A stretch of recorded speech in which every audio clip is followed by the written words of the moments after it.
Hey everyone, welcome back to my channel. We got a brand new legendary coming out, Yumeko. She's from the Shadowkin Faction, she's a legendary champion, and she is busted. So let's get right into it.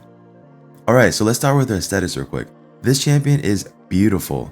I don't know what else to say, but she is beautiful, right? So she does have flame tails going behind her, and I'm getting a lot of, I don't know if there's any fans out there of Naruto, but I'm getting a lot of Naruto vibes.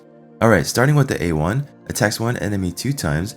Each hit steals 7.5% of the target's turn meter if the champion has 50% HP or more. Each hit heals the champion by 30% of the damage inflicted if the champion has less than 50% HP. So solid A1 multi-hitter with having benefits to having more than 50% HP or less. So onto the A2. Destiny's Mirror. Attacks one enemy, has an 80%, 100% when fully booked, chance of placing a hex debuff for 3 turns. Passive effect, whenever an enemy tries to place debuffs on this champion or an ally, has a 55% chance, bumped to a 75% chance of transferring those debuffs to a random enemy under Hex debuff placed by this champion. We're getting a lot more added stuff with Hex, so that's really cool. Has a 30% chance instead against bosses. Whenever someone fills the turn meter of an enemy under Hex debuff placed by this champion's turn meter will be filled instead. Only available in Karato, Fox Hunter is on the same team. So that's the new fusion, and it looks like we can bump this down to a 3-turn cooldown.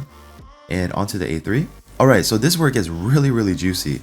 Dance of Time decreases the cooldown of all ally skills by 3 turns and increases the cooldown of all enemy skills by 3 turns, will not decrease the cooldown of this champion's other skills. So this is Prince Kymar, Warlord had a baby, Yumeko. This is insane, guys. This is insane. And when it's fully booked, you can bump it down to a 5-turn cooldown. This is insane, guys. So we have a brand new Warlord and Kymar 2.0, right? So this is really interesting. We have it both in the same ability too. So officially, this champion has become my most wanted legendary in the game. Not just because of her kit, but aesthetically, she's just so beautiful. And I don't know, I just really want this champion. Alright, onto the passive. Deep Cover. Places a perfect veil buff on the champion for 2 turns at the start of each round. Jesus. This champion is immune to all debuffs if they're under a veil or perfect veil buff. Whenever a veil or perfect veil buff is placed on an enemy, has a 75% chance of stealing the buff. This happens before the buff is even placed on the initial target. Only available in Karato, Fox Hunters on the same team. Wow.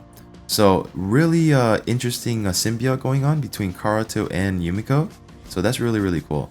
And onto the aura. So she places an increases ally accuracy in all battles by 60. So that's really solid as well.